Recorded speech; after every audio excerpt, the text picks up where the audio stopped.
الرجيم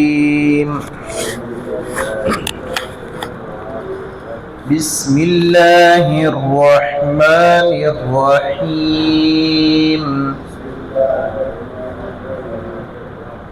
فألقي السحرة ساجدين قالوا آمنا برب العالمين رب موسى وهارون قال آمنتم له قبل أن آذن لكم إنه لكبيركم الذي علمكم السحر فلسوف تعلمون لأقطعن أيديكم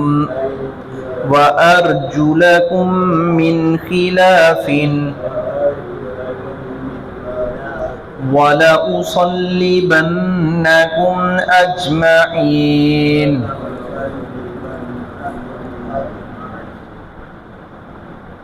جادوگر بے بس ہو گئے اور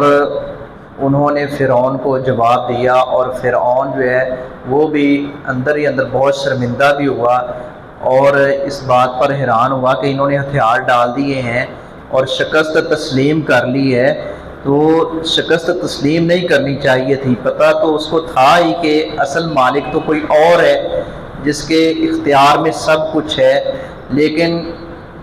آکڑ تکبر غرور اس کے اندر بھرا ہوا تھا، اور وہ اپنے جادوگروں سے جو اس کے تحت لائے گئے تھے، جن کو اس نے بلایا تھا، ان سے کہنے لگا تم مجھے میرے پوچھے بغیر ہی تم موسیٰ اور ہارون کے رب پر ایمان لے آئے، تم نے اس کو مان لیا، تم نے مجھ سے اجازت کیوں نہیں لی؟ تمہیں چاہیے تھا کہ مجھ سے اجازت لیتے، میں تمہیں لے کر آیا ہوں۔ تو جادوگروں نے آگے سے یہی بات کہی کہ نہیں، وہی کارساز ہے، وہی نفع نقصان کا مالک ہے، اور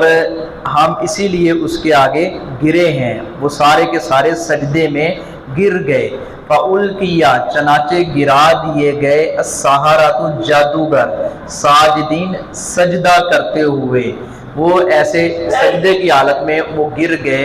اور قالوا انہوں نے کہا آمنا ہم ایمان لائے برب العالمین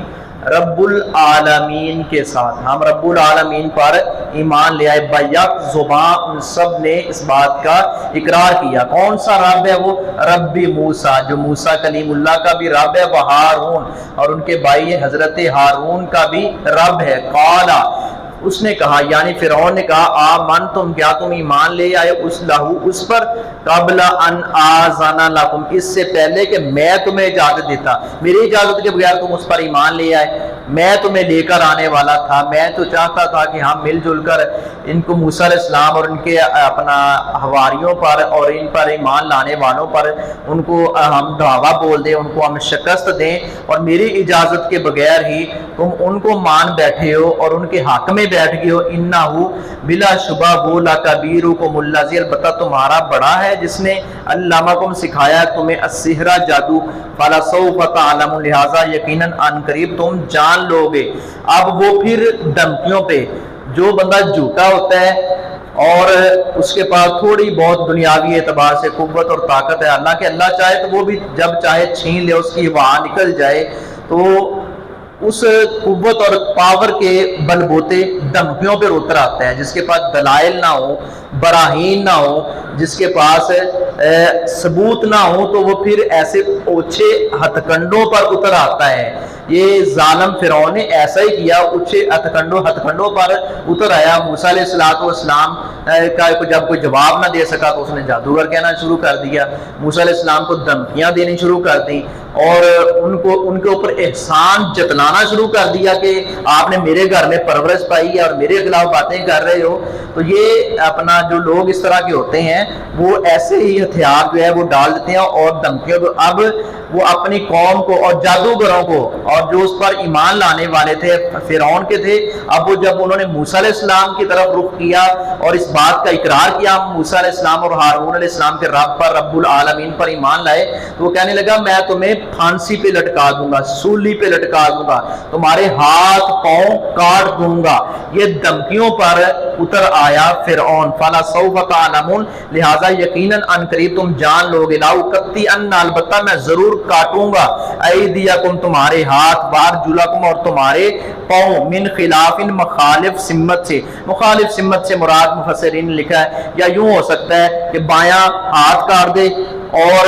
دایاں پاؤں کاٹ دے، یا دایاں ہاتھ کاٹ دے اور بایاں پاؤں کاٹ دے، اس طرح کی تشریحات میں انہوں نے لکھا ہے۔ بہرحال اس نے یعنی کہ یہ دھمکی دی کہ میں تمہارے ہاتھ پاؤں کاٹ دوں گا، والا اصلیبنکم اجمعین، صرف یہیں پر اکتفا نہیں کہ ہاتھ پاؤں کاٹ دوں گا، آگے مزید کہا اور بتا میں ضرور سولی پر لٹکا دوں گا تم سب کو، وما علی الا البلاغ۔